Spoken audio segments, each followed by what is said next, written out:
Hi, Sandra Wilson here. I'm a clinical hypnotherapist who works with misophonia and extreme sound sensitivity. So today's question is, what actually causes misophonia? Which is of course the million-dollar question.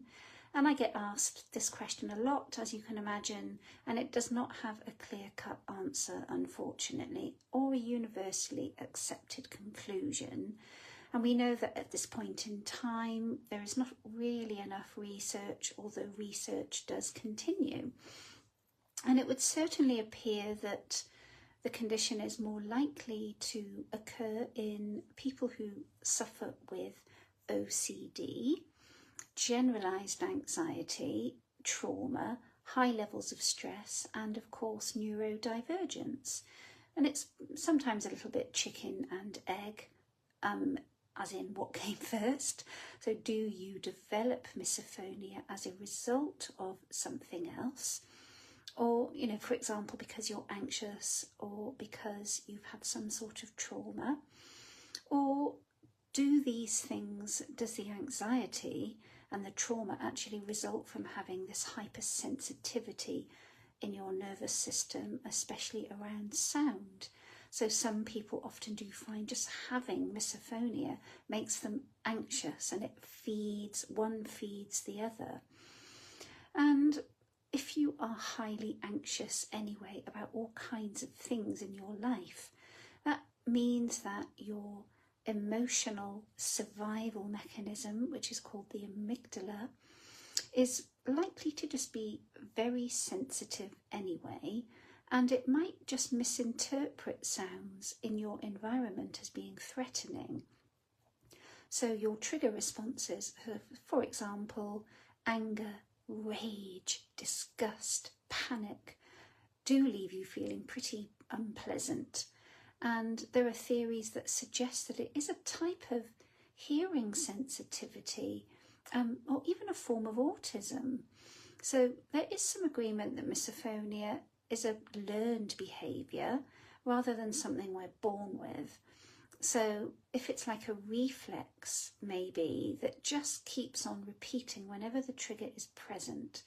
So I don't know if you're familiar with the whole Pavlov's dogs thing. So Pavlov's dogs was an experiment whereby dogs were conditioned to produce saliva when they smelled food.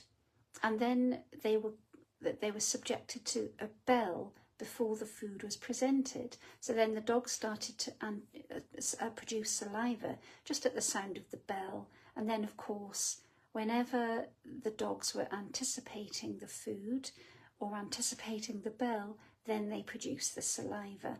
It didn't happen exactly like that. I might not have explained it all that well, but really, in exactly the same way, your nervous system has been conditioned to expect to be triggered whenever you think about the possibility of hearing somebody chewing, eating, breathing, tapping, sneezing, coughing, or whatever.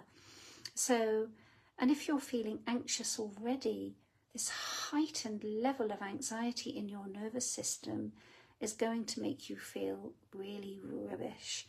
And then you'll end up just avoiding those people or those situations.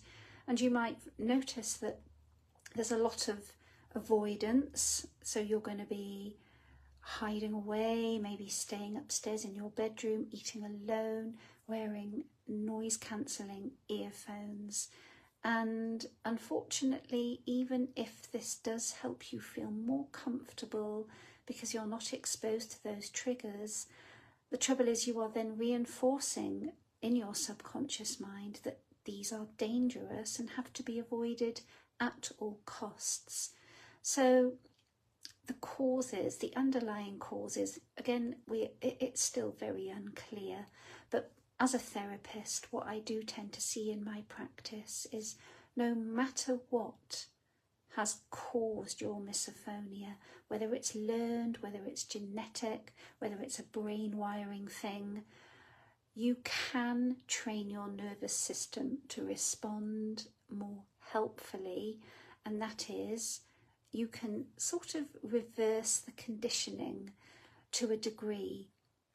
So you may never completely get rid of those aversions to the sounds that really deeply you just cannot bear, but you can learn to respond in a way that is more helpful, less intense, so it doesn't ruin your life, so you don't end up isolating yourself. Because you know what?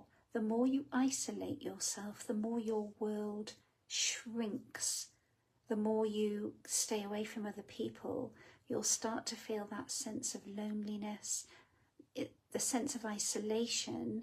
And of course, that unfortunately and paradoxically makes your nervous system more hypervigilant. It pushes you into that fight or flight state even more, because we all know that loneliness can have that effect on the nervous system. So what is the answer? I dare say you're feeling pretty trapped, whether you understand what causes your misophonia or not. And I guess it's up to you to make a decision about what you want the rest of your life to be like.